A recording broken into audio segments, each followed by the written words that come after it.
anyhow, we have our meetings the first Monday of the month, and they are from 1:30 to 2:30 or 3. The speaker comes around 1:30, and then at the end we have open discussion for anybody who wants to participate in that. So we're happy to have one of our own members coming to be our speaker today.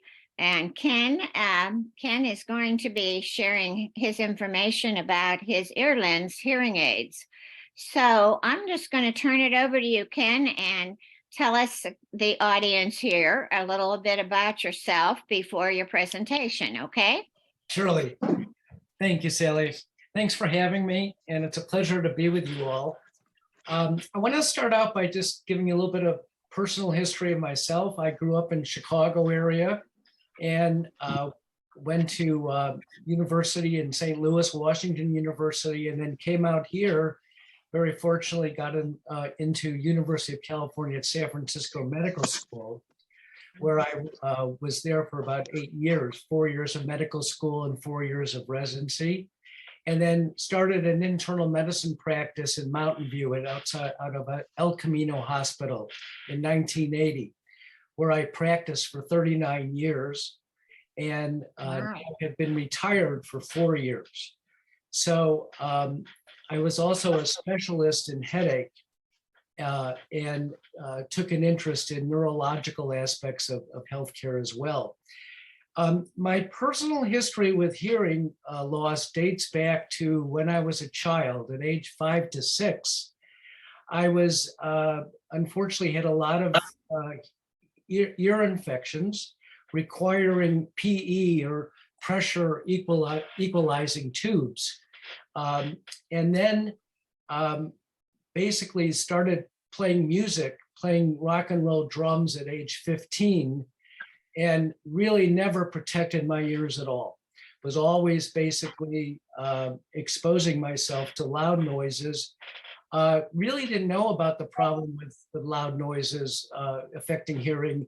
And really the information just came out in 1989 when Pete Townsend of a band called The Who started talking about his profound hearing loss.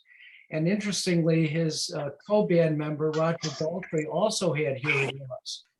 But even in 89, at my age, I was 40 then, I was in denial. I basically, kept playing loud music. I would always go to rock and roll concerts and stand next to the speakers because I like to watch the drummers so I can learn how to play the different rhythms.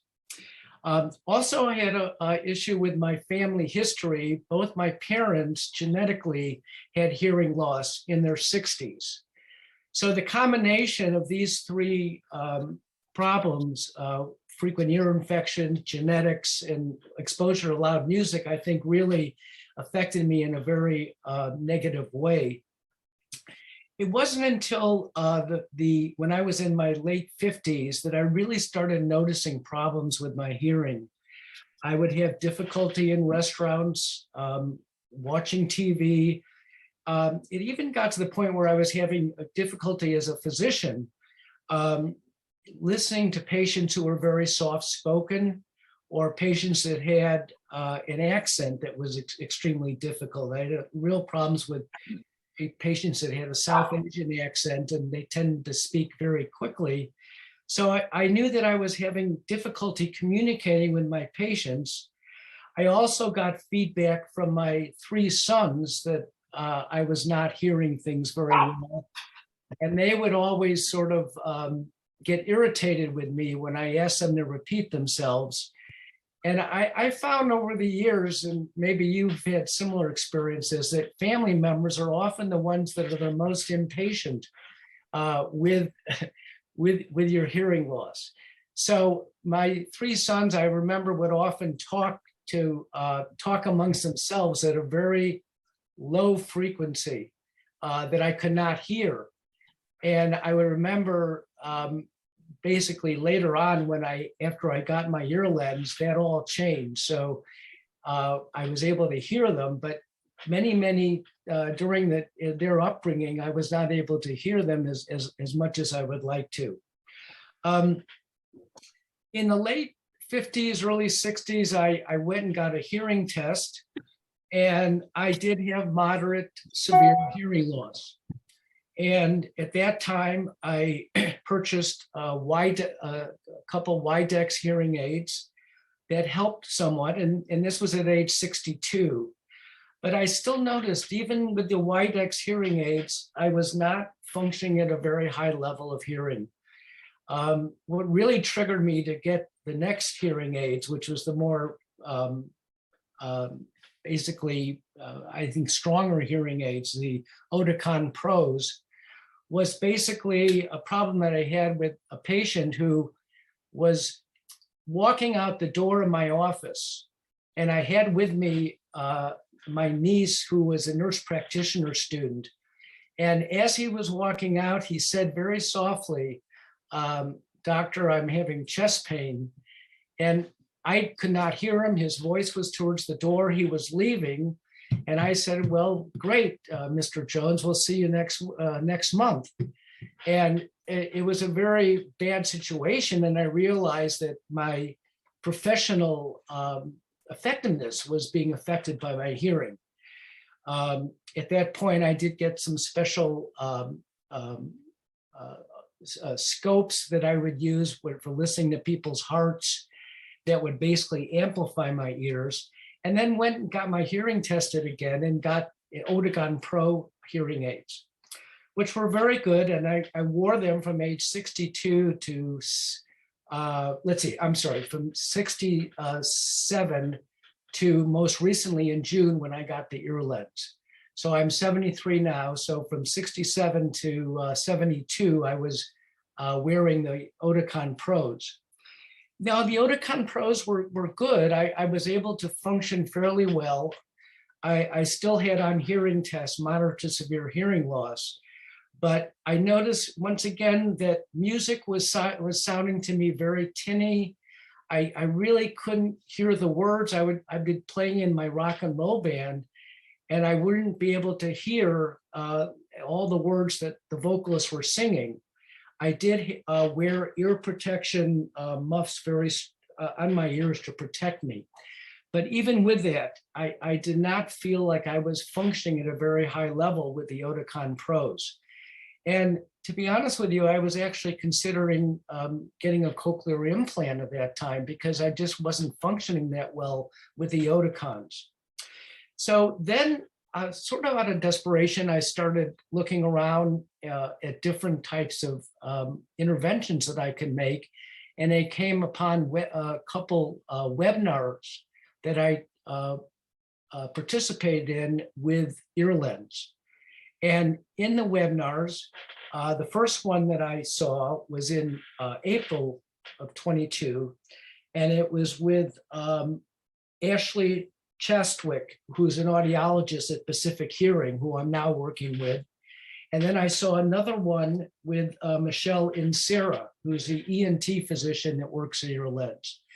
And both of those webinars really sort of turned me on to the concept of Earlens and why this was so technologically different than a normal hearing aid. And I felt that if I could try Earlens, I might be able to avoid getting a cochlear implant. So I'm going to now just do some screen sharing. And any questions so far about my history? We can have this somewhat interactive. Then I'll get to. I'm going to show you. Could you change your computer so we can see your lips a little better? See what me? Is that better? Oh wow! What a difference! Thank you. I am sorry. Yeah. Okay. Great. Okay. So I'm going to now. I want to say at the beginning, before I show the videos, that I have no financial connection with Earlens. There are no financial disclosures. I want to thank Elizabeth Eden, who's an audiologist at Earlens, and the Earlens support team. And I want to mention before, if I don't forget it now, that the Earlens, once you do get an Earlens, there is a great support team available to you 24/7 that could basically respond to any problems you're having. So they've been helpful in putting together some of these videos that I'm going to show you. So what I'm going to show you first, let me get to my screen here. Hold on here. Okay, here we go. So I'm going to show you two videos that Earlens made that really explains the technology of it. And then we can talk after that more about my specific situation. So this is the first one, and you go ahead and make sure we can hear this. The last few years have seen incremental advances in hearing aid technology, but now a revolution has arrived. Earlens delivers more complete sound than has ever been possible with a hearing aid. In Kenneth, normal we can hearing, hear it, sound but we waves can't enter see the it. ear canal Hold on, and hold on. vibrate the eardrum, activating the natural hearing. I'm sorry, what? Can you get, was that working? We can hear it, but we can't see a video. You can't see the video. Wow. I Really? can hear it clearly, but I can't see it. I should mention also that I am an Earlens patient as well. Oh, wonderful. Okay, let me see what the problem is here. Why can't I, okay, hold on. Okay, so I should have share screen.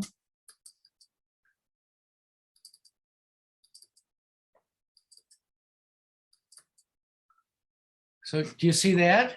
Yeah, we see it now. Okay, hold on. Okay. Let me just check one other thing here. Okay, what about, let's see. Okay. Now, do you see a diagram there? Is there a diagram in the, Well, we just see a hand holding A title page. you don't see Earlens contact hearing solution? No. That's My a PDF experience file on the with screen. Earlens. Sorry? There's a PDF my file on the experience. screen. Yeah, it's a PDF, but you should be able to, okay, so let's, if I play this, you don't see any figures there. The last few years have seen incremental advances in hearing aid technology, but Yeah. now a revolution has arrived. Earlens delivers. Okay. All right, so we're having some technical problems. Okay, so you don't see, let's see, why does it say you're hearing? We're seeing a static picture of a title page. Okay, what about this one? You see anything there? Same thing. Anything? Oh, okay. Stop here. Okay, let me try one other thing. The captions come in, so it's not that big a deal. Okay, okay, hold on here. Okay.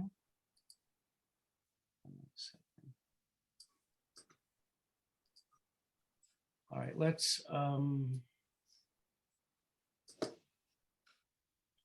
okay. You can see, can you see this? Nope. Nothing, okay. That is strange, okay. All right, well, let me explain what this is then. So really what the, you can see me okay now? Let me get this. Okay, so what the Earlens is, it's a contact lens that goes on the tympanic membrane. And instead of having direct sound coming in through the hearing aid, basically the sound is transmitted through a radio frequency pulse wave that stimulates the tympanic membrane directly. So what happens is you have direct stimulation of the tympanic membrane in your ear, which gives a lot more variation in terms of sound frequencies. So basically what we're hearing, you're hearing a lot more at the higher frequencies and the lower frequencies. Now, if you don't have high frequency hearing loss, you don't have the consonants in like F, TH, those kind of sounds. So you miss out on some of the consonant hearing and obviously some word recognition. Now, what happens is with this Earlens, the way it works is you initially go to your audiologist and get tested, and you determine if you are a candidate for Earlens. And usually it's people that have moderate to severe hearing loss that still have some word recognition, but are not really qualified specifically for CI yet. So it's sort of an intermediary between the severe, moderate hearing loss and the CI indication. Now, once you have the sound coming in through this transmitter, and I'm going to just take this out here and show you, this is what it looks like. And this is a mold that's made for your ear. So you basically, once you get the audiologist referral, you go to an ENT specialist. And this is Dr. Insera, who I've been using at Earlens, and Earlens is located in Menlo Park. And she makes a mold of your ear canal and of the tympanic membrane. And then about 10 days, 2 weeks later, you come back to her and she fits you with the lens. It's not a surgical procedure. It's not an implant. It's basically something that's put directly on your tympanic membrane and that stays there permanently, although it can be removed at any time by an emergency room doctor or an ENT doctor. And there's really no pain involved. It's a very, very, sort of quick procedure. Her measurements, then you go back to have it placed, and then you go see your audiologist, and then she makes adjustments. So I've been working with Ashley Chaswick at Pacific Hearing, who is my audiologist, who basically I've been seeing since June of 22 when I had the Earlens put in. So the effect of Earlens that I've had has just been tremendous. I can now hear much better in terms of loud sound, restaurant situations. I just returned from a family reunion in August in Sun Valley, Idaho, where we had 64 family members, if you can believe it. We all got together from all over the country, and there was a lot of background noise all the time. And people claimed that they just couldn't believe that I was able to hear. Normally, I would have to take people outside or go to another part of the room to hear. And basically, I was able to participate the whole time and was very, very fortunate to have this improved hearing. With music, I really can't believe how much improved it's been. My ability to hear music has improved so much that I listen to songs that I've been playing in my band for years, since the 60s and 70s. And these songs now are clearer than ever. I'll give you an example, and I'm sure most of you, have heard of the band called Led Zeppelin, and there's a song, obviously a classic song called Stairway to Heaven. And the last part of the song is, and she's building a stairway, and then to heaven is extremely soft. And I've never been able to hear that to heaven, and since I was 45 years old. And now I can hear it clearly just with the Earlens. So the Earlens basically is Bluetooth active. So basically I stream from my iPhone. It's wonderful. And one great thing about Earlens that I really appreciate is there's no feedback. Because there's no sound waves really coming through this transmitter, really the sound is converted to a radio frequency energy wave, which basically causes stimulation of the tympanic membrane directly. So basically what happens is, if I put on any type of headgear, or if I listen to put anything around my ears at all, there's no feedback at all. And this is very, very helpful, especially in terms of any intimacy you might have with a good friend. To hug someone, it was always a problem for me because that would always start causing a lot of noise, or even more intimacy and sexual activity with my wife. I've noticed that things are just a lot smoother because I can hear her better without all the sound, without all the negative feedback. So that's been a major change.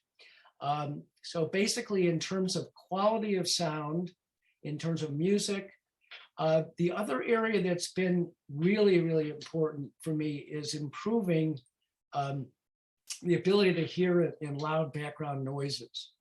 And because Earlens really improves that, it really has made quite a bit of difference. Now, when I got the Earlens, I wanted to evaluate the effects of Earlens before and after. So what I did is I asked Ashley if she could take a hearing test with my Oticon Pros. And with the Oticon Pros, I was able to hear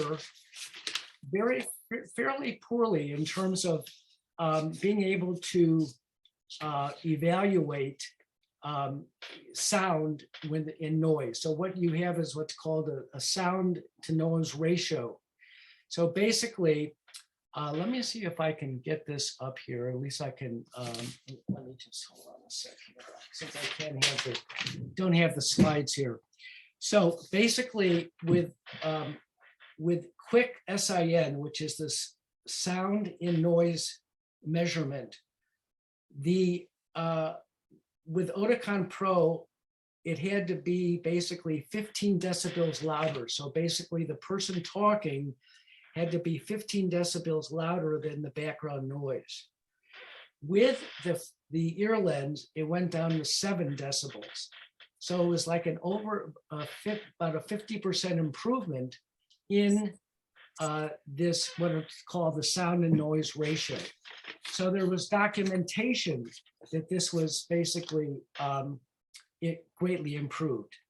So the way that works out in terms of normal for that, and 0 to 3 is normal, and moderate is 7 to 15. So I was at almost a severe level at 15 decibels, and with the Earlens, it went down to 7.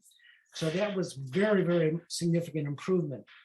Another hearing test that it's done, it's called word recognition. And interestingly, word recognition is really more dependent on your auditory nerve and the processing center within the brain itself. So basically, my word recognition did not change that much from the Earlens, from the Oticon or White-X to the Earlens. So basically what happened, what the testing showed was that at 55 decibels, it went from 56% to improvement to 68%. You figure normal discussion is usually at about, hearing is a normal talking is usually at about 45 decibels. So basically there was a slight improvement in word recognition. Now, just mentioning a little more about word recognition, there's another component to my treatment that I want to really just mention, is that I've taken a course called LACE.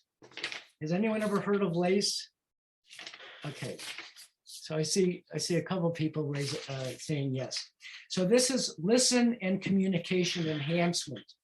And it's basically a free course you can get online. And if your audiologist refers you, she can give you the code. And what this does is it teaches you to activate the neurological centers by giving basically challenges with speaking, listening to speaking within other restaurants or other types of party situations, and also just with word recognition.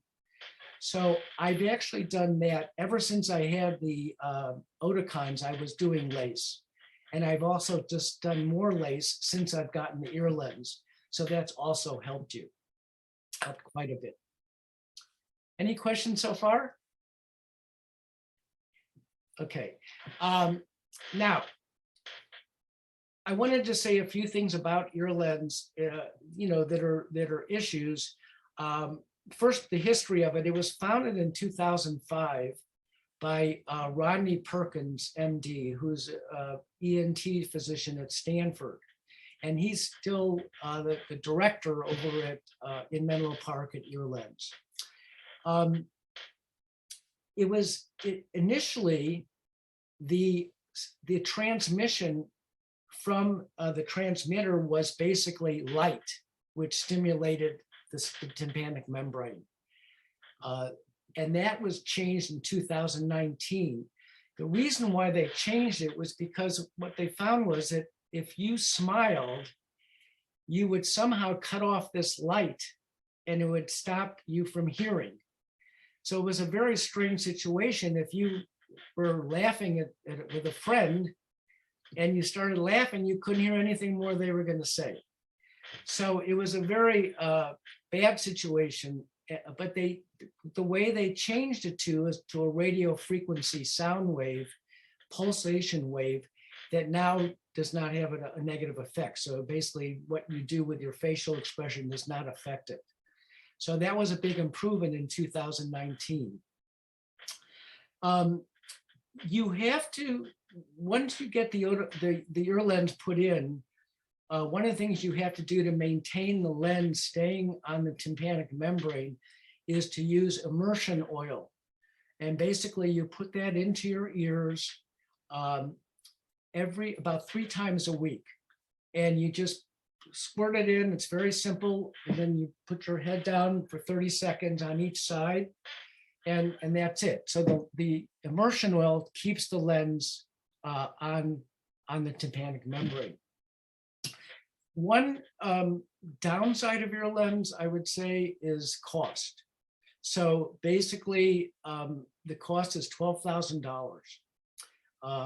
And if you hear one of the webinars that I did, then they give you $1,000 off. So it's $11,000 that I paid for Earlens. And there is a 6-month guarantee. So practically everything is guaranteed except for the ENT physician fee, which I think is $1,000 up for is $1,000. So you get everything else back if you want to return it within 6 months. And I think that's very effective. And I think that's a good idea. It's reason why I think it's important to get your hearing checked with your new product, with your new hearing aid, to see what the benefit is. It may help make your decision of whether you want to return it or not. But with my follow-up hearing, which I had to request from my audiologist, it wasn't something that was included. Basically, I did find significant improvement on the objective aspects of the hearing test, especially with the quick SIN, which is basically involved this signal of signal noise ratio. Some other downsides to it, you have to, this may or may not be a downside, but there's no batteries to it. So you have to basically charge it each night for 4 hours, which is really not bad. A lot of people prefer that to batteries. The problem that I only have is that I enjoy backpacking, and sometimes it's hard, to be out without electricity, and then how to deal with your hearing aids. So that's been my challenge. But otherwise, I think it's great. The 4 hours a night, it's really easy to charge. There's very little maintenance with your lens. I mean, I haven't had to clean it or any type of maintenance at all. Basically, it's very easy to use. There's no pain, there's no discomfort. Of course, I do take this part out when I go to sleep. And these are the parts that are basically, you put that into the charger. And that basically you, after charging 4 hours, you can put them back on. What are some other downsides? There are no hearing loops with your lens. And there really hasn't been any way to connect hearing lens with connectors or Roger pens, anything like that. So they haven't really progressed in that area. But what they have progressed in is Bluetooth conductivity.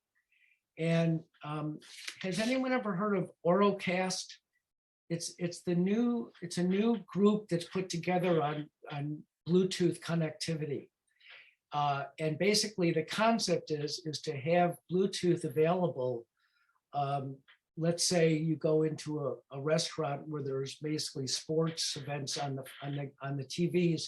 You can connect your hearing aid directly to one of the TVs, even though it's on silence, and get the sound coming in through Bluetooth.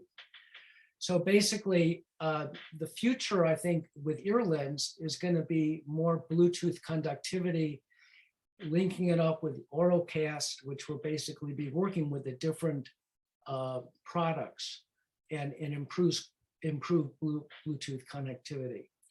What are some other downsides?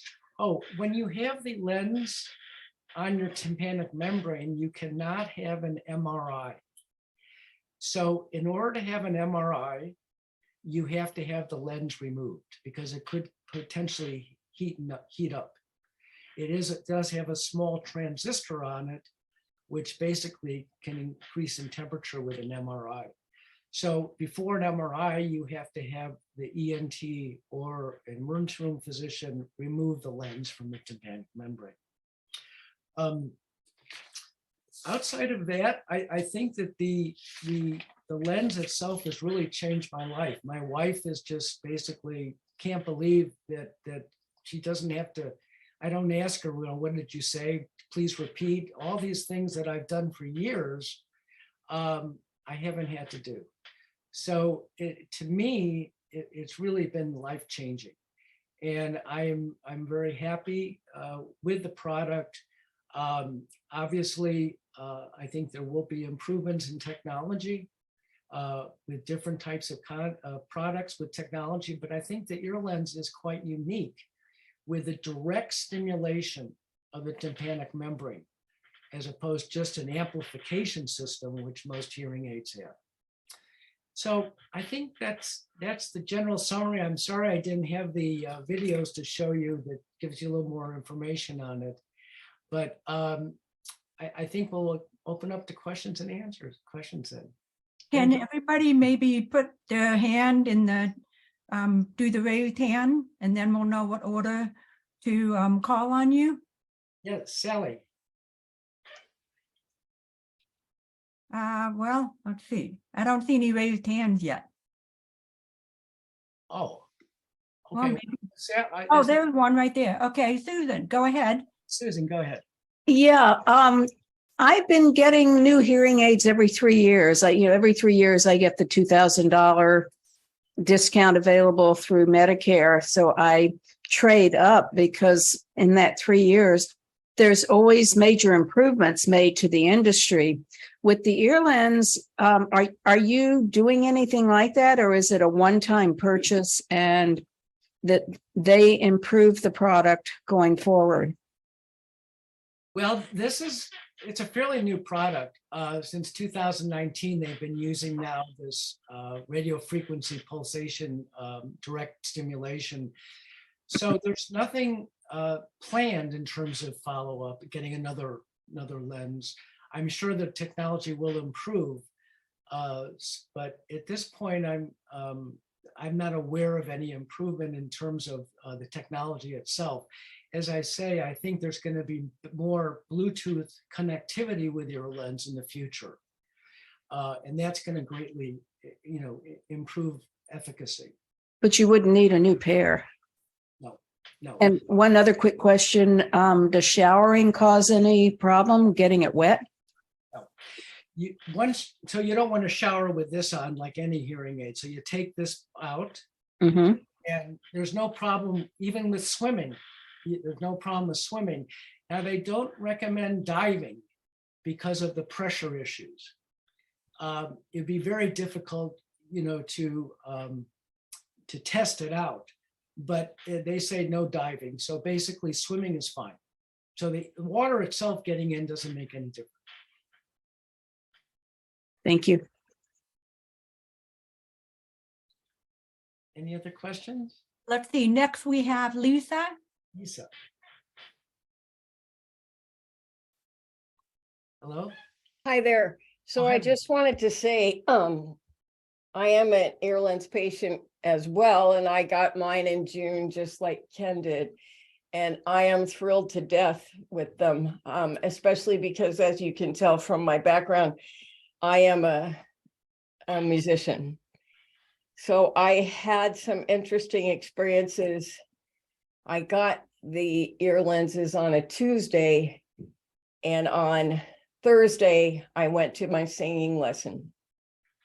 And I play upright bass, as you can see, in several bands. But singing has always been challenging for me. So I went to my singing lesson and my teacher cried. And she said, "You're perfectly in pitch." And it turns out that when you lose your upper frequencies, it's very hard to sing in tune.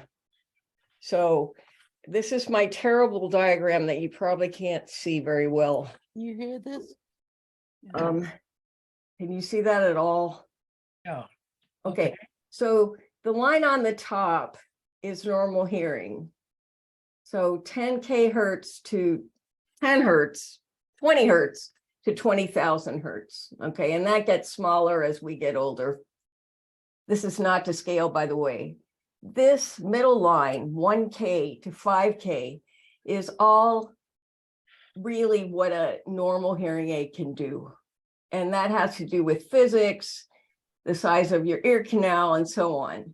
I'm a bass player, so my first, well, more on that in a minute. This is what Earlens does. Wow. 100 hertz to, 10 hertz, got that wrong, 100 hertz to 10 kHz. That's a much bigger range, isn't it? Yes. And so when I first went to Pacific Hearing to address my hearing aids, they said, "We can't amplify anything below middle C." And I went, "What? I live below middle C. Are you crazy? This is ridiculous." And finally, there's an answer for music. Well, it's so interesting you say that because I wasn't going to mention it, but my wife has been telling me that when we sing along sometimes, that my singing is much better. So this has to be, I wasn't really sure about it because I haven't really tried it with my band yet. But I've noticed that when I'm singing like Happy Birthday to Friends, I'm able to be more on tune. And I was really a very poor singer before. So I think what you're saying is very true. Yeah, I don't know if it's been well tested, but it'd be interesting to see if people can sing better, picking up those higher and lower frequencies that you mentioned. Well, so this seems to be known in the music industry. I've talked to other professional musicians and they go, "Oh yeah, if you lose your highs, you can't sing in tune." Well, nobody told me that. And I haven't seen it documented anywhere. Right. But it does seem to be the case. I think it's true. I wasn't sure I wanted to say it because I really can't believe it myself. So I'm still testing it out. But right, so far so good. Any other questions? Thank you. And next up, we have Liz Baker. Go ahead and unmute yourself, Liz. There you go. Okay, two questions. One, if you've had a stapedectomy, which is a removal of the 3 bones in the middle ear. No, I have not. No. I have. Is that a situation that is a problem? Well, that's, what's your question there? Is that a problem? Would it be a problem Yes. wearing I think it earrings? would be because see what's happening is that, and I'm not an ENT physician myself, but really what this is doing is stimulating the tympanic membrane. Behind the tympanic membrane are your small bones that you've had removed. So if they're not there, there's not going to be conduction to the auditory nerve. So I don't think it would be effective post-stapedectomy. I don't think so, because it doesn't really you still have to have basically conduction from the tympanic membrane through the bones to the nerve. So the next question, that's only one ear. How about the other ear, which is profoundly deaf? Yes, I mean, you can definitely get an ear lens on one ear. Okay. Not a problem. And is excessive earwax a problem? No, that's, yeah, I used to have earwax, but it's interesting. Every time I've gone back to the audiologist and they're supposed to maybe clean it out, or the ENT doctor, there isn't much there. So I'm not making as much wax as I used to, but I can't tell you that's from the ear lens. Okay, It may thank be you. related to the immersion oil I'm putting in 3 times a week. I don't know. Thank you. Okay, and next up, if you want to be asking a question, please use the raised hand feature. Next up, we have Sarah. Go ahead and unmute yourself. Yes. So a couple of questions. Do you have, the first is, how many ear lenses do you have? 1 or 2? There's 1 lens on each tympanic membrane, so there's 2. Okay. And do you have any app on your telephone to adjust it? Well, see, so basically it works through Bluetooth, just like your other hearing aids with an iPhone or Android. I mean, you don't have to, you can adjust it. There is a app, but you can also, there's another way just with the phone itself, you can do it very quickly, or you can adjust it by, there's a couple little knobs on each one to go higher or lower, or you can turn it on or off with this way. But there is an app you can use to increase the volume, increase bass or treble. There's also some other options you can have. If you push, let me just take this out. If you push this top button, it'll go from main, which is the mode you use for regular conversation, to music. So what happens when you push music? What it does is opens up all the frequencies. So that's why you hear so much more with the music. It somehow brings the higher and lower decibels in. And then there's also an outside mode. So if it's windy, it'll reduce the wind effects. And there's also a restaurant mode, which increases your ability to hear in noise. So there are adjustments you can make within the Earlens itself, that just by pushing a button or working with the app. Yes. And you mentioned the cost of it. Does Medicare cover any of those costs? Not that I'm aware of. I wasn't under the impression that Medicare didn't cover any hearing aids, but someone just mentioned there's a $2,000 a year. I never heard of that. But Neither. no, I don't think it's under it's not like CI, which is really Medicare completely covered. It's still considered a hearing lens, and Medicare does not cover it. Okay, thank you so much. Sure. Okay, let's see. I think we need to ask, did Susan already ask a question? And then I see, wait a minute, hold on. I see Liz is back in the queue. Liz, can you wait until we get some of the others? Okay. Go ahead, Susan.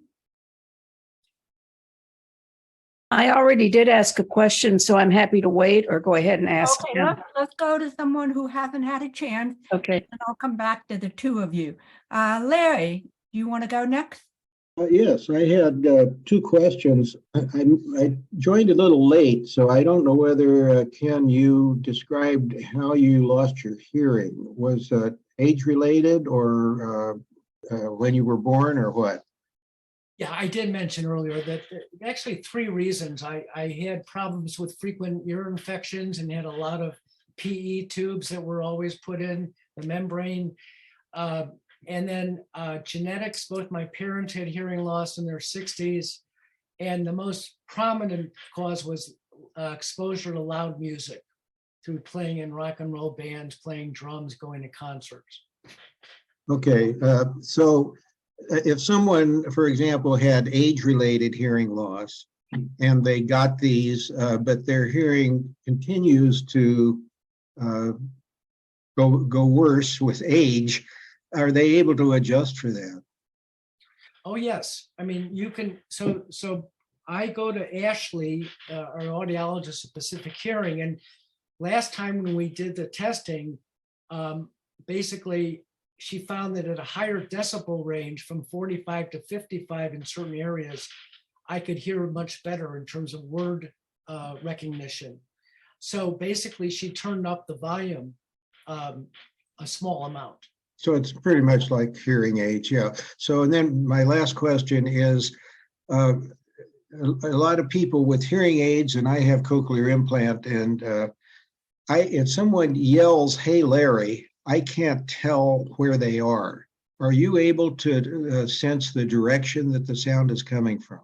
Yes, yes, I have no problem with that. I mean, I still have binaural hearing, and I can usually tell where it's coming from, yes.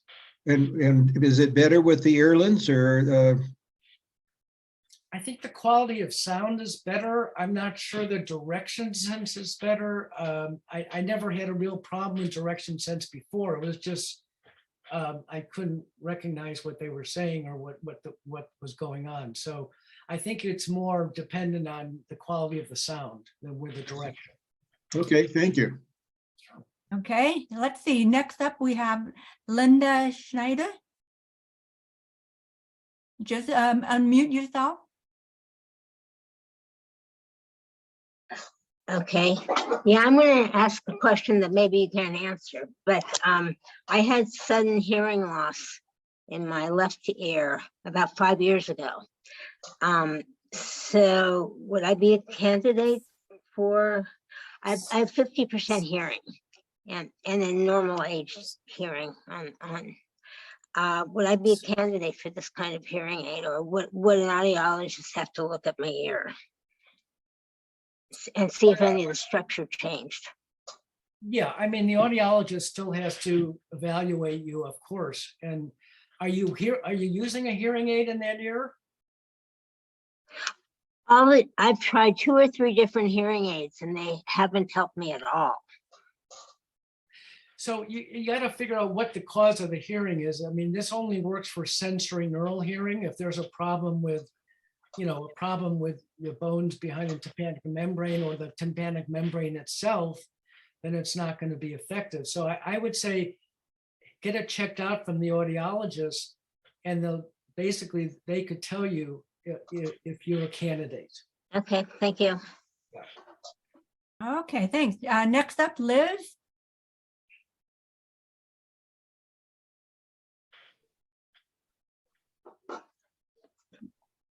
There.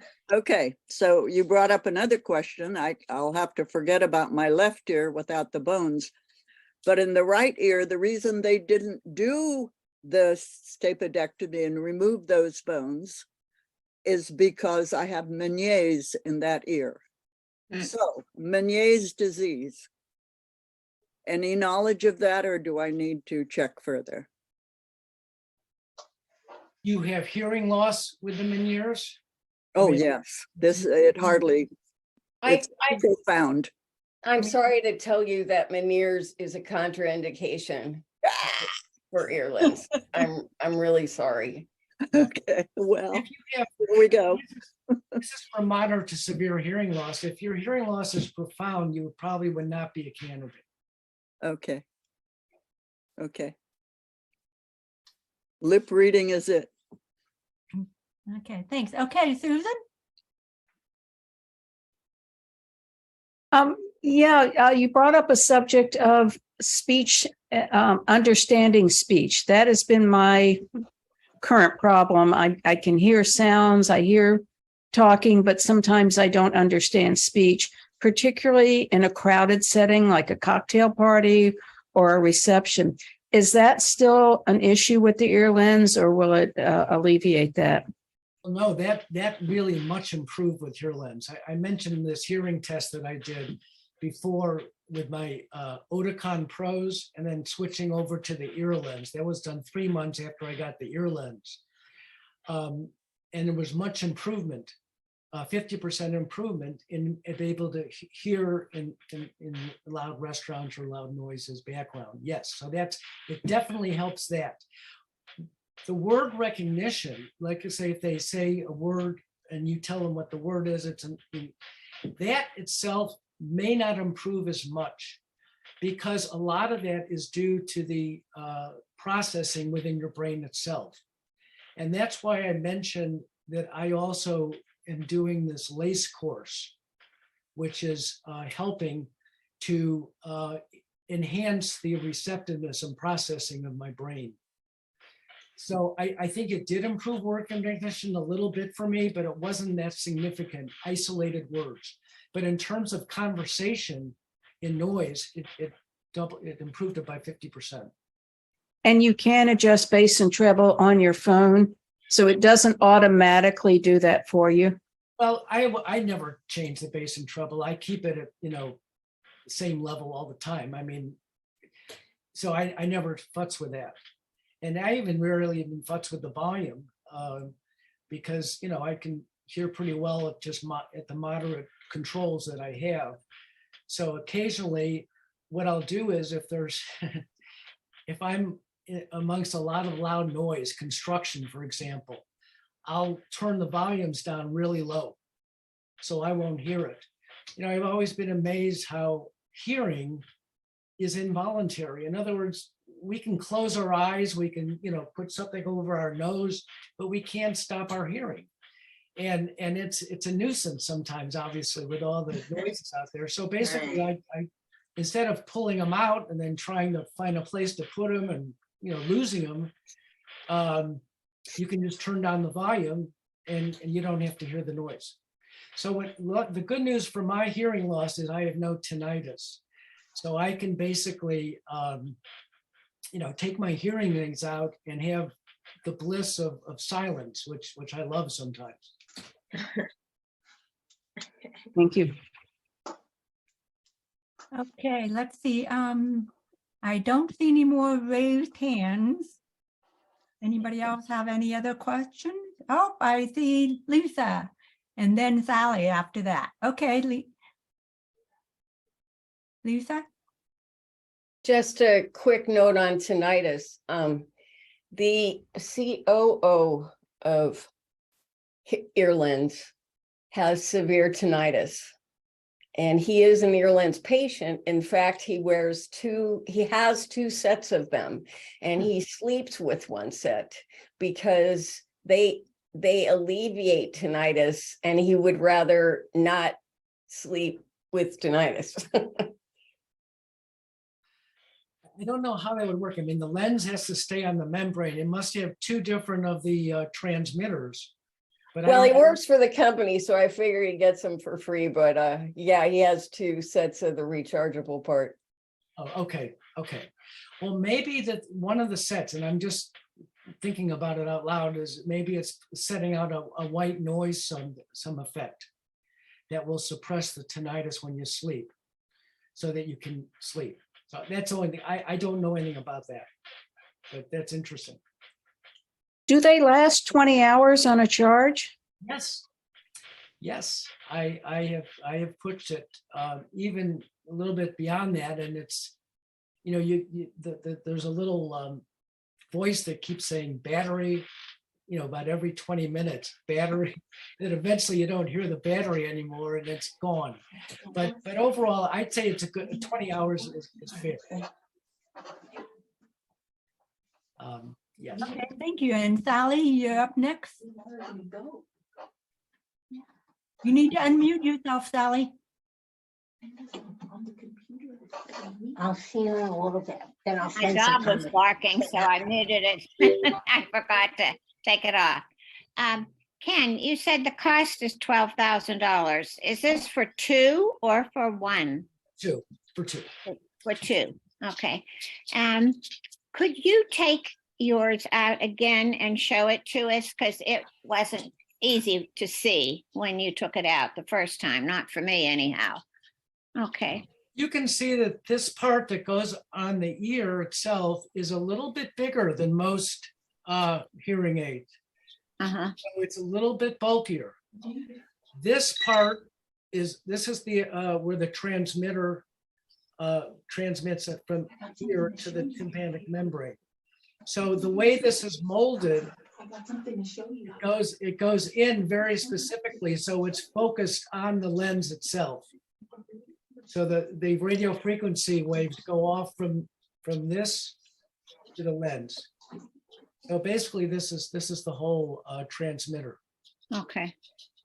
Okay. And then on top here, you have basically by pushing this, you get the different types of modes like music, outside, restaurant, and you can control the volume like most other hearing aids by pushing this one up and this one down. Holding this will turn it off, and holding the other one will turn it on. Okay. So you said that there were no battery operated parts of it. So what happens if you're out on a trail and you don't have access to electricity? What happens? You have no sound. I use my old Oticon hearing aids. I always carry those with me. And it's interesting because they still work. Even though there's a lens on the tympanic membrane, they did studies that only reduces by about 5-6 decibels. So you don't lose that much by using your old hearing aids. So you can always just bring those with the batteries. So that's what I carry when I backpack. Okay, I see. Thank you. See, next up, we have a question from Linda. Yes. So I have a theory that hasn't been substantiated, that I grew up with a sibling that had a profound speech impediment, so I had to learn to understand them. So the reason that hearing aids haven't helped me so far is that's maybe what they enable, but I've got that neural processing really honed. Anyway, does that sound possible? I guess is the question. Wait, so what's the question? I'm sorry. That if you have a highly developed neural processing for understanding words, would that be a reason that hearing aids that are limited wouldn't help you that much? So what you're saying is that you need processing to get work, to understand words. That's correct. And the hearing aids amplification system doesn't really, I mean, obviously, the more you wear hearing aids, the more your brain's going to be activated. But still, you still miss a lot with regular hearing aids. So basically, you're not getting as much neurological stimulation of your processing system that you should get. Right. That's why I think it's important to do these other educational programs like LACE. And that's spelled LACE? Yes, if you go online, it's called Listening and Communication Enhancement, and it's LACE. Okay, thanks. Okay, let's see. I think I saw, let's see. Kate. One more point about LACE. If you ask your audiologist, she'll give you a free code that you can use it. So it's meant to be used for free. You don't have to pay for it. And it's like about a 12-hour course. You maybe just do an hour a week. And you get pretty exhausted doing it because there's a lot of sounds you have to pick up in noisy environments. And there's loud music playing. So basically you feel a little fatigued at the end of it. But it's really worthwhile doing. Okay, thank you. Let's see, Kate is up next. I think the last question was addressed to if you have a sibling that you've grown up with a speech impediment. Does that affect how you interpret sounds?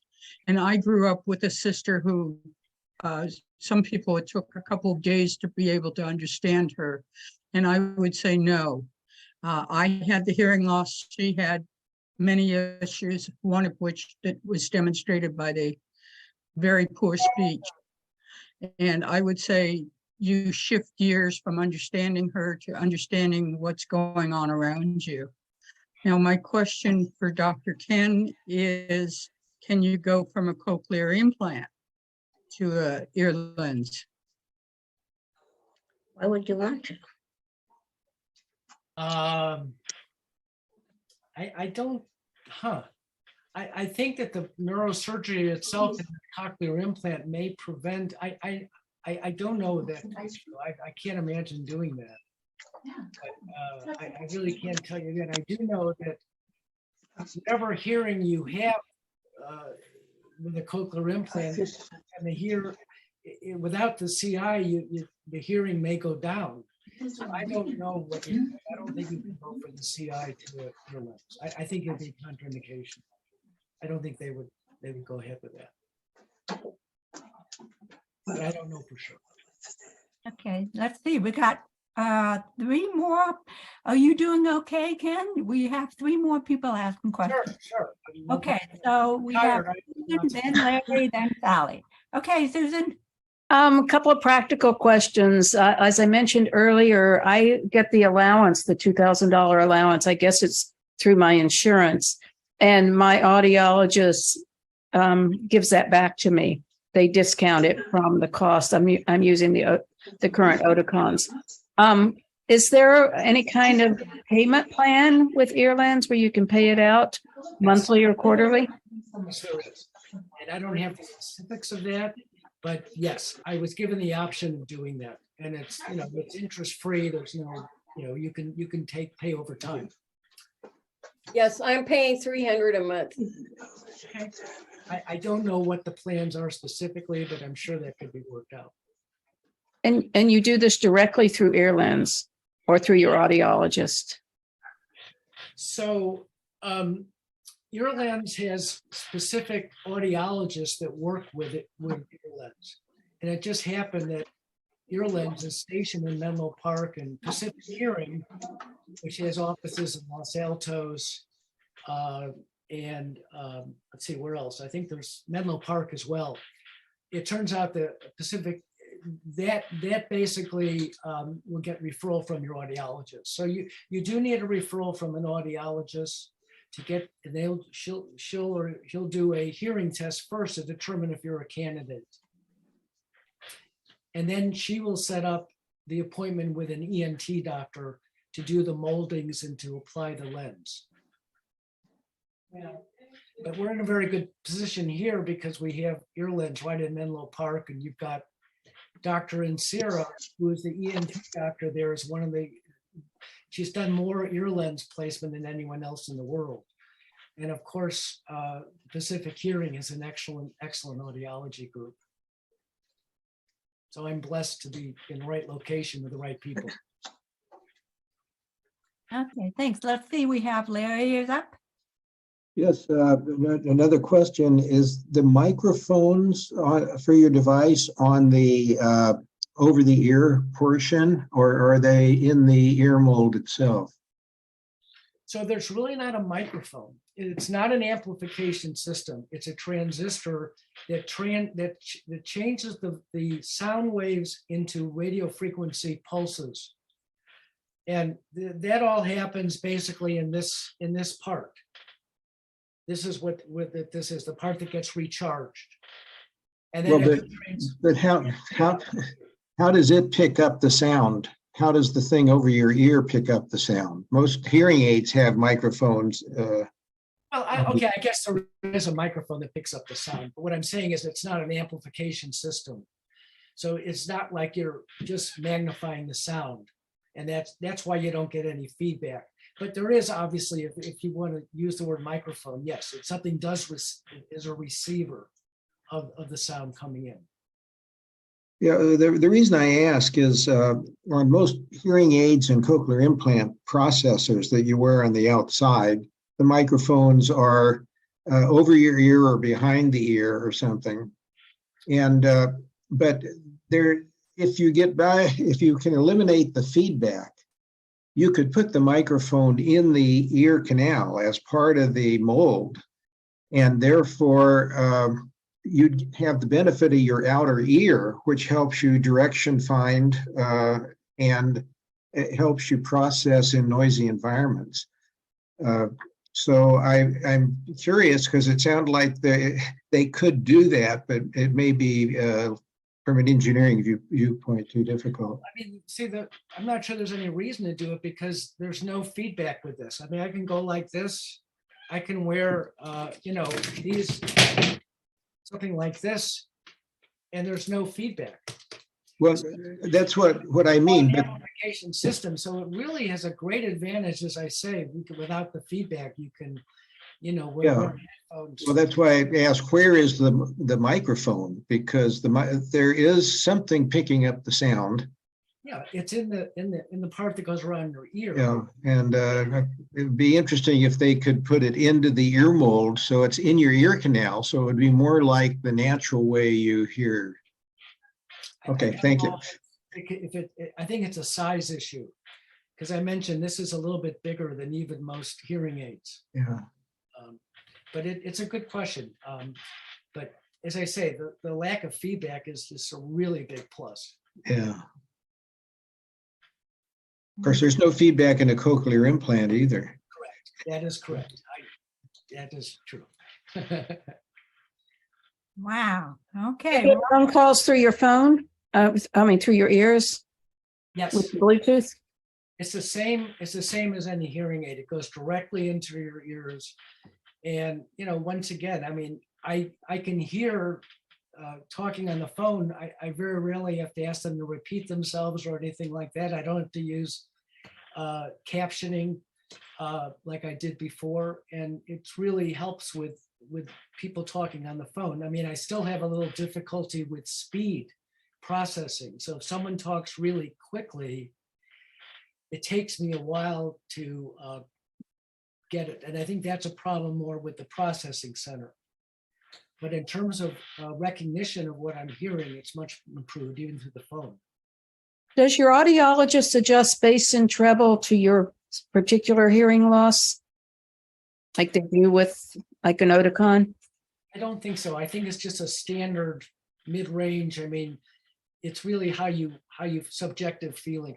There was never any testing of bass and treble in any hearing test. So in fact, when I had my hearing test, I had the whole hearing test before Earlens. And then for follow-up with my Oticons, I did the Oticons before I got the Earlens, and then I did the Earlens. They just did word recognition and this quick SIN, which is the sound and noise ratio. So that's how they evaluate the effects of Earlens over the previous hearing aids. But once again, I had to ask for that. That's not included in your evaluation. In other words, my feeling is I wanted to know exactly objectively if I was hearing better before the 6-month return date. So if I didn't see any improvement objectively, I probably would have kept them anyways because of the music appreciation is so much better. Okay. I have one quick question too.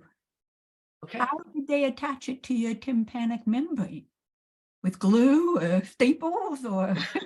Wait, say that again? How did they attach the little lens to your membrane? Okay. So it's just like a contact lens on your eye. And that's why you have to put the immersion oil in 3 times a week.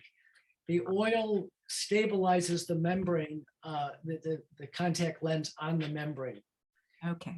And unfortunately, I can't get a picture up for you, but basically it's just like a contact lens. And on this contact lens is a little metal receiver that receives the pulses from what's coming from the outside in. And that in itself, that lens is stimulating the tympanic membrane directly. Okay. Okay. Thank you, Ken. Okay, Sally. Sally, unmute yourself. My dog is having a fit here for some reason, barking. Anyhow, Ken, did you say that these are not for people with profound hearing loss? Yes. Yes, I mean, I read over the indications and discussed it with my audiologist. And moderate to severe hearing loss is where they really, it's where it's indicated. I think if you have profound hearing loss, I'm not sure that they would accept you. And I don't know if that's ever been tested, but that's their screening is moderate to severe even if you have just, severe to profound, I don't think they would accept it. Okay, thank you. I think CI would be obviously the better indication in those groups.